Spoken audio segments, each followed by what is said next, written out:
Well, good evening, everyone, and welcome to the Brian Crombie Radio Hour on Saga 960. A real pleasure of mine tonight to introduce you to, I think, a very inspirational young lady. Her name is Janey Brown. She's a performance veteran, and she's also a trauma-informed mindset coach. I'm going to be really interested in finding out what that is all about. And she's the founder of something called the Fierce Academy, which has a whole bunch of lessons and programs on how to become fierce. Janey, welcome to our show. How are you? Yeah, thanks for having me. I'm doing really well. I'm in good spirits today, so that's a win. Excellent. Well, we really appreciate you joining us. So let me tell you a little bit more about Janey. She's, for the last 2 decades, performed in front of thousands of people, written songs with Grammy Award-winning and multi-platinum producers, and has coached a variety of artists. She's also given wellness, education, and motivational keynotes to thousands of people. She's taught movement and mindset to athletes in the NHL, the Olympics, NASCAR, and MLS, and has led over 600 hours of teacher trainings for aspiring coaches and athletes across North America. She says that she's deeply concerned with the rising global suicide rates. She now deploys her coaching mostly in the field of mental health, mental fitness, otherwise known as mindset. It's no secret to the public that for roughly half of her performance and coaching career, she has struggled with mental illness herself due to untreated complex PTSD. Though what was once her fear is now the fuel that operates the Fierce Academy, a wellness company she built to help people improve their emotional intelligence and achieve optimal mindset so they can, I love this, radiate confidence in front of any audience. Janey, radiate confidence in front of any audience. What's that all about? Oh, yeah. So my understanding is that as people, we're kind of always performing. We're performing when we're stepping in front of the courtroom. We're performing when we are showing a new house to clients that might, buy the house, staging houses, as it were, in realty. We are performing when we're asking someone on a date. And as much as, my philosophy within Fierce Academy is grounding yourself in authenticity so that that's the place that you're presenting yourself from. At the end of the day, whenever we put ourselves in front of someone else and we actually care about the outcome, you can kind of look at that as a performance in a sense. And my whole goal and mission with Fierce Academy and Fear to Fierce is to help people radiate confidence literally in front of any audience, i.e. any of the audiences that I just listed, and obviously more. But what that really means at its core is that you have the confidence within your own authenticity, and you as yourself as a whole being, which is someone who's flawed and brilliant, and possibly brilliant because of your flaws, and that you have confidence there versus putting a false confidence or facade forward and sort of pretending that you're confident when really you're just trying to be someone you're not because you're not confident with yourself. Okay, confidence I buy off on, but fierce? So fierce, yes. Fear, the way I spell fierce is Fearce. It's not a typo, it's intentional. And the whole premise of it is that we actually need our fears to be fierce. So there's kind of a narrative that you're either brave or afraid. And actually, no, you're brave because you're afraid. If you weren't afraid, there'd be no reason to be brave. So the whole point and the whole brand is kind of based on this principle that once we can learn to grow a larger capacity for our fear, we can then learn to transcend that energy into something useful. I call it fuel. And thus, we actually need our fears to be fierce versus not having fear at all being the thing that makes us fearless. There's no such thing as being fearless because we're human. No such thing as being fearless because we're human. Yes, correct. Well, that's fascinating. So I'm going to ask you a little bit more about the Fierce Academy in a couple of minutes, and hopefully we're going to delve into how you actually get people to be fierce or at least have greater confidence in themselves. But I'm really intrigued. So you are a performer as well. Tell me about that. Yeah, I started performing at least publicly when I was 10 years old and have been performing. So you're not an underachiever at all. Yeah, I guess, I mean, it was just in my blood. I guess you could just say it that way. But yeah, I've literally gone no years of my life since I was 10 being off stage. And so I was a child performer and then proceeded on to be an adult performer and also a recording artist and continued to do that. It's a little different now with COVID, but yeah, that's sort of the overview, as it were, of my performance career. And what genre would we describe you as? Great question. I've done a multitude. I started out in R&B and soul, and then I moved to industrial rock, which was really intense. And then I moved to pop rock, and then I moved to EDM. And now I'm actually reinventing my sound. I've done a couple of trap, sort of hip hop based beats, still kind of R&B vocals though, like I'm not rapping or anything. And now I'm just kind of continuing forward with understanding, what I want to produce as a full album. I feel like all this time it's been kind of discovering myself as a person and as an artist. And now I feel like I'm in a place where I can really lock down, the sound that I want and the messaging and the vibe, as it were. We're chatting tonight with Janey Brown, who is a performer. She's written songs with Grammy award-winning artists. She's had some challenges in her life that we're going to chat a little bit about, and it's led her to become a speaker and a coach and run something called the Fierce Academy that is oriented toward building confidence for everyone, it seems, in almost anything they need to do. Stay with us. We're going to take a break and come back more with Janey in just a minute. Welcome back to the Brian Crombie Radio Hour. Interesting individual to introduce you tonight. Janey Brown is her name. She runs something called the Fierce Academy, which is a website and a coaching business. She's also been a keynote speaker at a bunch of conferences. And we're going to find out a little bit more about that. The Fierce Academy is all about building confidence. And she talks about how she wants to build these confidence for people and asking people out on dates, being on stage, doing almost anything in life. But Janey, and in addition, she's a performer, and we're going to find out a little bit more about that maybe later on. But Janey, you said that a lot of this was caused because you went through some challenges. And you actually say that the challenges were trauma, both in your teenage years and then in your adult years, and that you're still suffering from PTSD. What can you tell us about all that? The first thing that I would like to, clear up when it comes to PTSD is that there's sort of two different categories right now that are being talked about, and there's a lot of emerging studies and emerging information about these two different categories. And so the first one is the one that most people know, and it's actually in the DSM-5. It's just PTSD. But then there's something known as complex PTSD, and that is basically PTSD that's caused by long-term exposure of a traumatic event or events. So it's usually related to relational trauma versus one sort of big natural disaster, if you will. And the complex PTSD itself is usually sort of triggers a whole host of other sort of mental illnesses or mental dysfunctions or disorganizations within a person. So anxiety, depression, instability within their mood, panicked thoughts. There's a sort of a long list of different symptoms that can occur because of complex PTSD as well as PTSD. But complex PTSD specifically, it's different than PTSD. It's related to long-term exposure and quite often is linked to occurrences that happened in childhood. So someone develops their developmental years are formed around events that person felt were traumatic and you say you're still suffering from this. How do you deal with it? Yeah, so trauma is it's interesting because it's not black and white, and there's as I said, it's an emerging field. So there's still a lot of studies coming out and research to be had.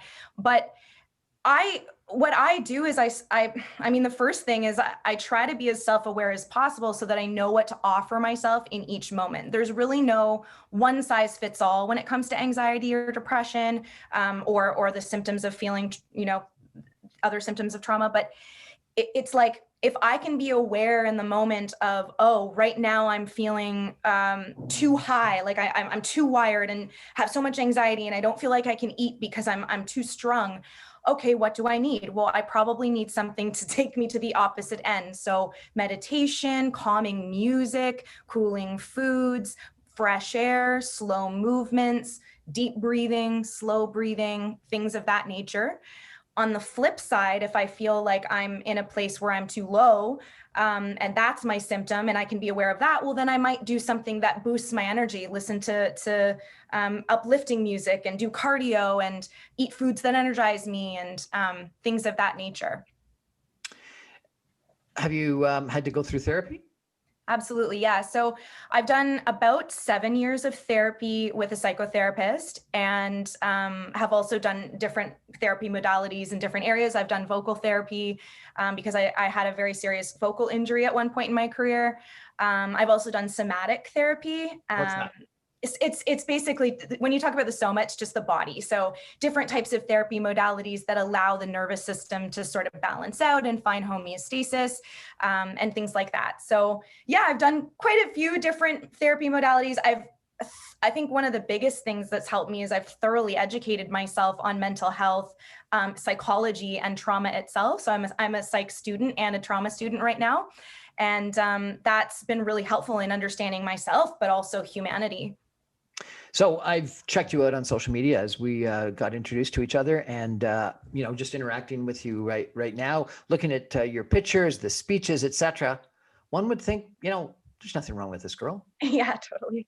Yeah, that was actually part of the struggle for me was first of all, and we know this now, mental illness has no profile. It can look like the high functioning CEO.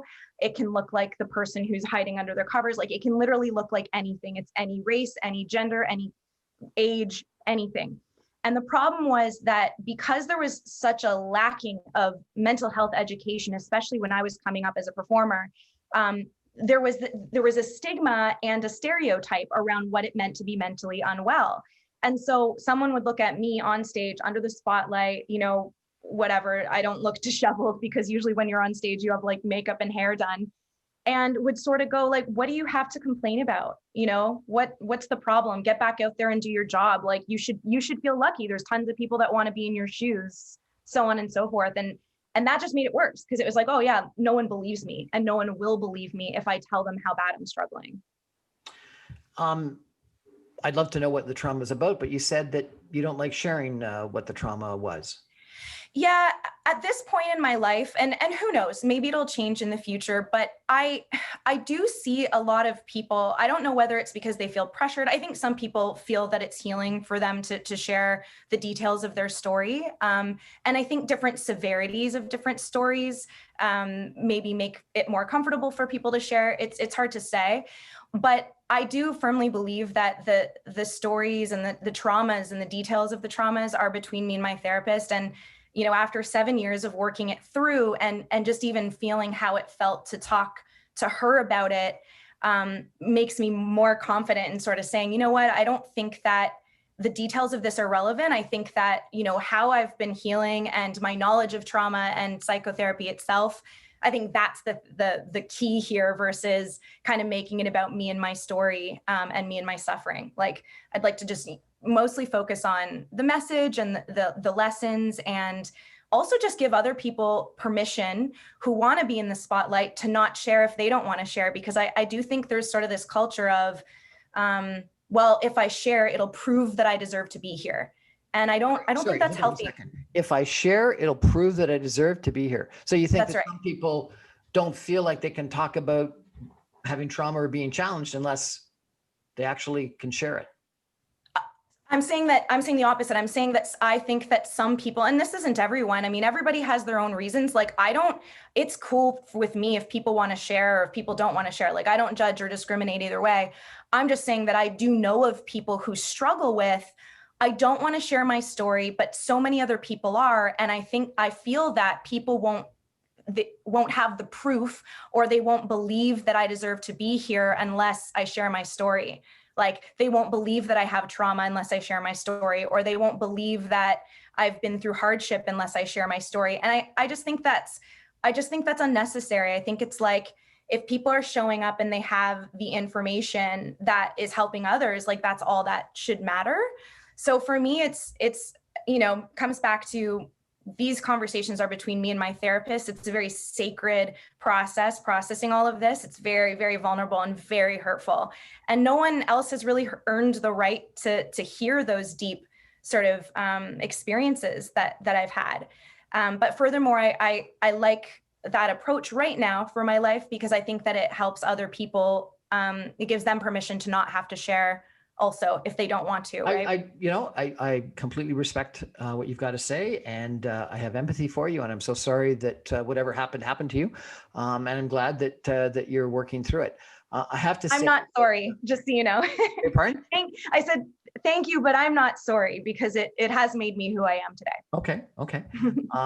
And it's the old line about whatever happens to us, if it doesn't kill us, it does make us stronger. And the bumps in life and the mishaps in life are what actually provide us wisdom. The Greeks had a saying that we suffer ourselves to wisdom. I think that's very telling. That said, I have had a couple of people on my show that have had addiction problems, mental health problems, trauma problems, and they've talked about rape, they've talked about drugs, they've talked about alcohol, they've talked about, a whole myriad of things. And sometimes it is helpful for other people to learn that there's other people that have had their similar experiences and can get through it. So, absolutely. I respect you, keeping private because it's completely, as you appropriately say, that it's between you and your therapist. But also some people have really helped people by sharing their challenges. So anyway, absolutely. And I commend those people too. As I said before, it's whatever people want to do, I support it, period.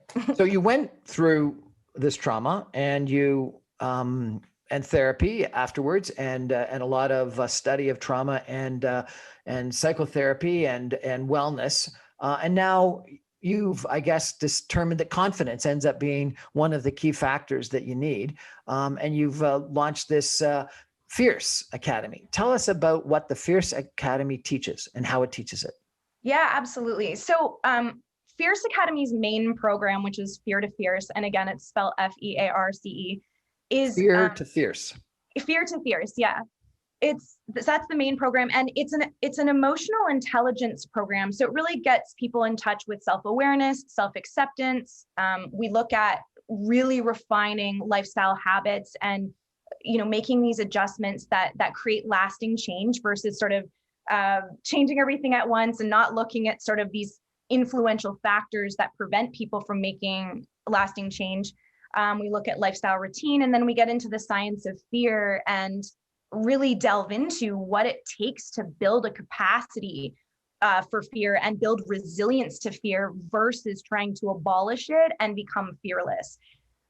So the whole— How do you build resilience to fear? Yeah, I think my process, I have sort of like a starter process, and I call it the trifecta. And it consists of 3 A's that are needed for any change to occur. The first A is awareness. You can't change what you can't see, just period. The second A is acceptance. And this is something that a lot of coaches miss. You can become aware of something and then fully deny that it's happening. So acceptance is a really key second step so that you can move on and create the platform for adjustment, which is the third A. So it's awareness, acceptance of the current reality of what you're aware of, and then finding out the best strategy to adjust in order to create lasting change. I believe that is fundamentally needed for any change, but I also feel that that's what's needed to build the capacity for more fear. If you aren't aware that you're afraid, you're not necessarily going to be able to change how much fear you're able to face. You're going to do things like run from it, try to fight it, try to bury it, try to hide it. And all that's going to do is turn into a monster that consumes you. Trust me, I've tried all of those. So being aware that you have fear is the first step. Fear is very good at hiding from us, and we're very good at hiding from fear because it makes us feel afraid. The second step is accepting that it's human to be afraid. I think one of the worst things that happens is people try to fight against their fear or fight their fear or pretend they don't have fear, and all they're doing is fighting against what it means to be human. We cannot be without fear because it's part of our nervous system. It's part of our physiological structure that protects us from danger. Like, fear is fundamentally human, and there's nothing wrong with it. There's nothing weak about it. And that's what we were taught, right? So it's the awareness of fear and the acceptance of fear is really breaking down the stigma of fear. And then the adjustment strategies are, okay, in my instance, what do I need to do adjustment wise to really help myself be able to face more and more and more fear versus get rid of more and more and more fear. And that's where you see, my brand, fear plus fierce equals fears. That's kind of where you see the messaging come together, because we're not trying to get rid of fear. We're trying to integrate it into our human experience and become stronger with it. So the adjustment is becoming fierce. Yeah, pretty much. I mean, that's what will lead to being fierce, is making adjustments so that you can create lasting change. And that, formula can be applied to anything. If you're like, I want to drink more water, first you have to be aware you're not drinking enough water. Second, you have to accept that you're not, that you're dehydrated. And then third, you have to start to implement a strategy to drink more water. But I'm in the context of fear and facing trauma and anxiety and whatever's causing the root of the fear, that formula still has to be applied. So I think a lot of people are aware that they're fearful of something, Yes. and accept it, but figuring out what that adjustment is the biggest problem. Yeah, well, yeah, totally. Especially because everybody's different. Like, we're all different right down to our DNA, which is why we all need different things nutritionally and structurally. So it makes sense that if someone has fear, like I might give one person a breathing exercise to do several times a week, and then a certain period of time right before they go on stage. Whereas that another person, I might give that same strategy to them and it might not work for them because their fear is causing their nervous system to behave in a different way. So it really is a case-by-case scenario. Like, each person's strategy and resilience plan will be curated to them dependent on how their body reacts, what their mind does when they're in fear, what the self-doubt is actually telling them when they're in fear, when the fear shows up, how often it shows up, what triggers the fear, what the root cause of the fear is. So all of those things play a factor in creating a resilience plan that is specific to each person. So I don't ever think I'm fearful of being on stage, but I do a fair amount of public speaking. Mm-hmm. And what I have often done is to get my confidence level up, not necessarily to become fierce, but to get my confidence level up. What I do is I play and sing along with one or two of my favorite songs. And so one of the songs that I used to sing to all the time was September by Earth, Wind and Fire, which, would just really get me pumped up. And part of the brand that I wanted to portray when I was on stage was someone that was dynamic. And so therefore, again, I didn't need to be fierce, but I wanted to be confident, not overconfident, and dynamic, someone that was interesting that people would pay attention to. Is that sort of what you're talking about? Absolutely. And I think it's important to note that fierce itself, spelled the way I spell it, is synonymous with courage. It's not necessarily synonymous with the F-I-E-R-C-E or E. I guess it's I-E, the other version of spelling. So I've actually taken the word, paired it with a different word, and then made a different meaning. Like, it's part of the messaging of the brand, right? So it's important to understand that the synonym to fierce is courage, because if you understand that, then the whole brand then makes sense, and then it does align with what you're talking about. The point for any performer that I'm coaching or public speaker, or it depends on the context of what people are afraid of within their performance realm, but for anybody that I'm coaching, what I'm really trying to do is get them to be authentic. And that's a buzzword, and yet still many people are not able to embody the meaning of it because it's hard. But authenticity, I take Gabor Mate's meaning, who's a trauma expert. Authenticity is simply being able to match your internal disposition with your external expression. So your thoughts and feelings and emotions, being able to express that outwardly. And so that's authenticity in its essence. But how that relates to performing is getting grounded in who you are as a speaker, who you are as a performer, who you are as a deliverer of a message, whether it be through song or words, getting grounded in that, and then delivering from that place versus emulating who you think you should be, stepping into a mask of perfection, and then delivering the message that way.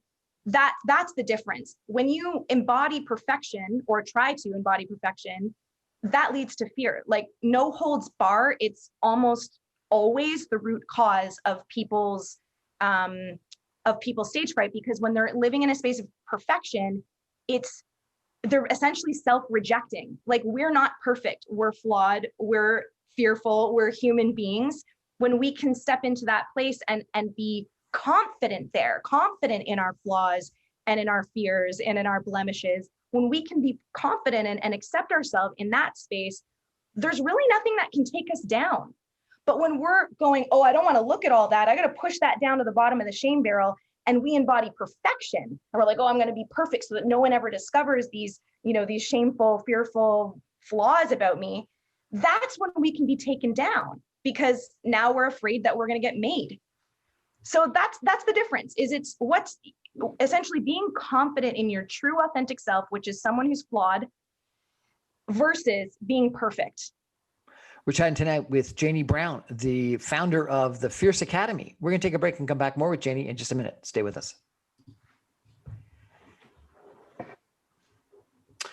Well, kind of an interesting conversation with Janey Brown tonight about some trauma that she experienced both as a child and then as an adult that created some PTSD. She's gone through therapy, and because of all that, she's as part of, I think, really what she's learned through her therapy and through a lot of her investigation of trauma and mental health, et cetera, and psychoanalysis, she's developed something called the Fierce Academy, which sounds really kind of interesting, because what it is it's she talks about going from fear to being not fearless, but being fierce. And I think that's kind of interesting. She says that it's impossible to be fearless, because to be fearful is being human, and it would be not human to be fearless, but to be fierce is potentially the solution. And she's done this a lot with people that need to be on stage, because she's a performer herself. And I ran across her because of her performance. I've seen, Janey, a couple of pictures of you on stage. And you said you've changed your genres over the years. Tell me, when you were 10 years old and performing, what were you singing? I was singing songs from How to Eat Like a Child, the musical. So between 10 and about 18, I would do musical theater performances with a whole production team and ensemble of different kids. We were part of a stage company called the St. Lawrence Young Company. And so most of the time when I was 10, it would be like songs from the musicals that we were learning, or Spice Girls or Christina Aguilera. I also really loved rap as a kid. Like I loved old school hip hop. And then I guess I was still a kid when Eminem came out and Dr. Dre, and yeah, I loved hip hop as a kid. So that was another thing what was your favorite musical? My favorite musical, actually Midsummer Night's Dream. So that's historically not a musical, but the directors that I was working with at the time turned it into a musical. And that show, for some reason, I got to be a fairy in the show. And it was just, I can't even put my finger on it. I didn't even have a huge role in that show. I just loved the character I played. It was just, I guess, magical, and the dancing, and we got to like jump off of different rafters and sort of pretend we were flying. It was just fun. And during that time period, or now, were you part of a band or just a solo performer? So as a kid, I was always doing these musical theater productions. So there was always a cast. And every now and then you would do solos in the show, or do different concerts where you would sing a solo song. But then after 18, or maybe I was 17, I moved out around 17 and came to the city of Toronto. And that is about the time I started becoming a solo artist and recording my own songs and performing solo. And what type of music was that? Pop? At the time it was R&B and soul. And then and then I moved to industrial rock, which was really intense. And it's such a funny pivot. And then I moved to pop rock, then EDM, so electro, and then now I'm doing, actually the songs that I've most recently released are trap R&B and literally ballads.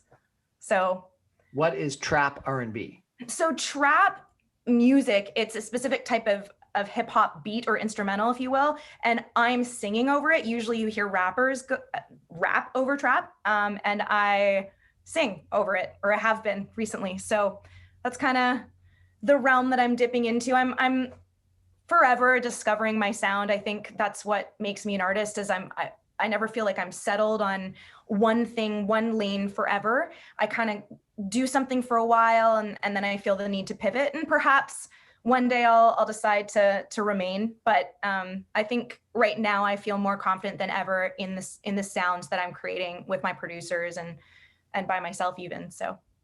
So I know you'll find this incredibly difficult, if not impossible to believe, but just a little while ago, like when I was a teenager, I, first of all, was the lead singer in a pop band, and we sang the Beatles and the Monkees and a whole bunch of, the 1970s, 1980s bands.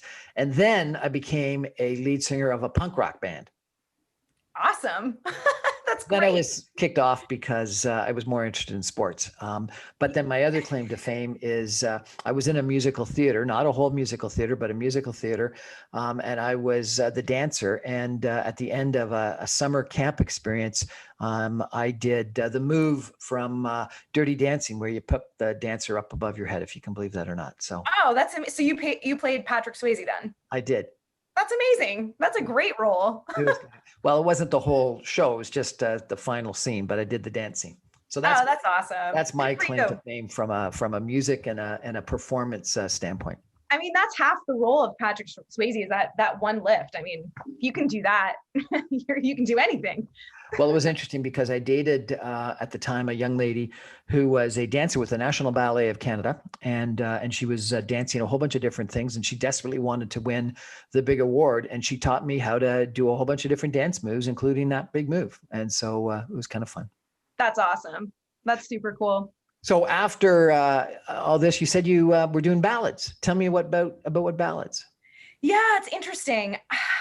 So I write in two different ways. One way that I write is I have a producer that I'm working with right now, and he'll sort of, we can sometimes create the music together, and I'll sit there in sessions with him, and we'll sort of go through the sounds and sort of create together. Other times I'll hear a beat and I'll go, okay, I want that, and I'm singing on that.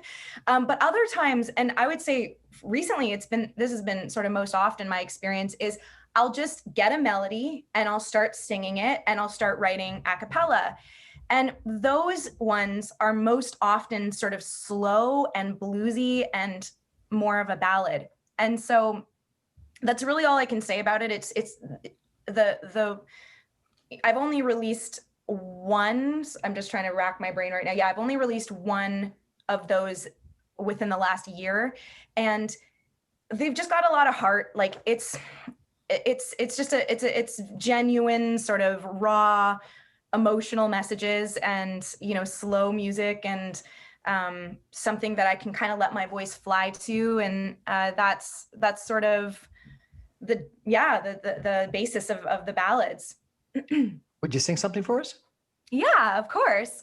That'd be awesome. I think I'll sing. I'll actually sing a ballad. I'll sing. Do you want me to sing the whole thing, or just a little bit of it? Whatever you feel like. You can sing a verse or three. Okay, sure. This one's actually a short one. It's called, it's fitting for this conversation. It's called My Cure. And I wrote it as a message to my higher self, if you will. I wrote it as if I was writing to the self that was healed and that has been healing me all along. And it's a love song to that self. And you can, as you listen, you can think about it as a love song to another person if you want to, but that was the place that I wrote it from. It's called My Cure, and it's also part of a short film that is hopefully coming out this year. Cool. And we'll keep you posted on that. My Cure by Janey Brown. Some people need a bottle to cast their pain away. Some people riding full throttle to escape from all their shame. Some people need a doctor to get their daily hit. But honey, I just need a healer, and it seems that's where you'll fit. My purpose, my high, the brightest I shine is in love, love, love. My spirit, my mind never felt so alive in love, love, love. No evil stands a chance to win when love is the weapon we shower it in. It's clear that you're my cure. I used to think all of my beauty was what the eye could see. You showed me I'm not just anatomy, and deeper you made me reach. Under the rocks in the smoke, I'm shocked at what you found. You knocked on my heart till it broke, and a diamond came tumbling out. My purpose, my high, the brightest I shine is in love, love, love. My spirit, my mind never felt so alive in love, love, love. No evil stands a chance to win when love is the weapon we shower it in. It's clear that you're my diamond, my love, my core. Now it's all yours, my cure. What a beautiful song, and what an incredibly beautiful voice you have. Thank you so much for sharing that. Thank you for allowing me to share that. And it is a great message that someone, whether it's yourself or someone else, can be your cure. Absolutely. When loneliness is the illness, love is the cure. If people want to check out your music, how do they best do that? I'm on Spotify and pretty much every major streaming site, Apple Music, Google Play, YouTube, just under the artist name of Janey Brown. It's Janey Brown, like the color. And yeah, you can type in my cure right now if you'd like to listen to it. And yeah, there's a few other new releases up there. So I will. And when the world is open and COVID-19 is past, is there a restaurant or a bar or a place that you often perform at? You know what? Before COVID, I was actually doing tours and performing kind of at one-off corporate events and charity events and things like that. It's funny, I've always wanted to do like a lounge gig where it's just me and a piano and simple blues. And so you never know, maybe if I stay in Toronto, that will be the case. I'll be working on my full-length album this year, which might change things also in terms of gig work. So I guess we'll just have to wait and see. Well, we'll have to check you out on Spotify. We're going to take a break with Janey Brown and come back in a minute for some concluding comments. Stay with us.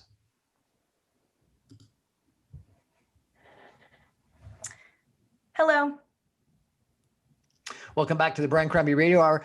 What a fantastic song we just heard from Janey Brown. Janey is an interesting young lady that I've met who went through some challenges in life, had some trauma, went through therapy and wellness studies and activities, and did some studies in psychotherapy, and developed something called the Fierce Academy, which is both a speaking that she does, as well as an academy and a website that teaches people how to get over their fear and become fierce. And so I think that's kind of interesting. And she is someone who's written songs, she's performed, and has got, as we just found out a couple of minutes ago, an unbelievably great voice. And so that's been fantastic. But Janey, I've been sitting here chatting with you and noticed that your t-shirt says something. What does your t-shirt say?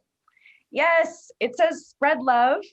It is a local brand, I think, based out of Toronto. I know they're Canadian for sure, but I'm pretty sure they're based out of Toronto. And yeah, as far as I understand, they are just really about spreading the message of love. And I love, with so much negativity happening digitally right now, I just think we need to have more messages of love. So I was right on board with that incentive. How do we spread more love? Maybe start with awareness. What is what I'm about to say loving, or is what I'm about to say hurtful? That's the question we can ask ourselves. And then before we speak. Mm-hmm. Before we speak, before we type, before we post, before we anything, Well, I think your music spreads love, and it also spreads resilience. I was president of the Mississauga Arts Council, and we did a whole big study on mental health and some of the issues that you were speaking about. And we had a child psychologist come and say something that I thought was really quite profound. And she said that when words fail us, music speaks for us. Yeah. That just made my whole body take a deep breath. Like, yes, exactly. That couldn't be truer from my experience. It was, music has been the very thing that has helped me survive my reality at times, and at times still is. So yeah. I interviewed someone that Anna Sizon, yesterday, and she said something interesting. She said, you know what? It's in the worst times of heartbreak and things like that I've ended up being the most creative, because I need something as an outlet for all my emotions, and writing lyrics and music has been the outlet. Yeah, I couldn't agree with her more on that one. I mean, for sure, it's kind of it's a bittersweet sort of circumstance that artists, in some of their worst times, create some of their best work. I'll also say that, the song that I just sang, I sang that out of, I wrote that out of love. Like, that was a place that was a place of resolve for me. So that is possible too, right? Just so not every artist is kind of looking for the darkest times to create, because I used to do that. But no, yeah, I mean, it's for sure, like, some of the most hurting times have been some of my, most brilliant work, but it's also been some of my most brilliant, healing opportunities. And, so there's always light at the end of the tunnel, for sure, or on the other side. I love your idea of the Fierce Academy and getting people to be aware of their fears, accept their fears, and then adjust from their fears. And I would maybe possibly suggest a fourth A, which is to become then assertive, which is sort of a more kinder way of describing fierce. But I love getting fierce as well. So and being courageous. If people want to check out the Fierce Academy, how do they do that? Yeah, literally fierceacademy.com. But remember that it's spelled with the word fear in it. So FEARCE, academy.com. And yeah, it'll tell you the full scope of what the program is about, the main program, Fear to Fierce. There's a one-on-one coaching option. There's a do-it-yourself option. There's a group option. Go check it out. See what you think about it. Reach out if you need. Well, Janey Brown, thank you so much for joining us. Thank you for sharing your story, your personal story, your challenges, and how you've solved it. Because I think a lot of people have challenges. And so therefore, hearing your story and that you've accomplished it through wellness, through becoming fierce, through understanding and accepting it, and adjusting some things, and then some of the things that you do in your Fierce Academy and your own personal life to build resilience and get over it. I really appreciate it. And I really appreciate you sharing your music with us. And I'm certainly going to not only check out the Fierce Academy website, but I'm going to check out Janey Brown on Spotify. And I recommend all of you to do so as well. Well, that's the Brian Crombie Radio Hour for today. I'm on every Monday through Friday at 6 o'clock on 960 AM, or you can stream me online at www.saga960am.ca, or you can get all my podcasts and video casts after the fact on briancrombie.com. Have a great evening, everyone. And Janey, thank you so much for joining us. Thank you so much, Brian. It's been a pleasure. Good night, everybody.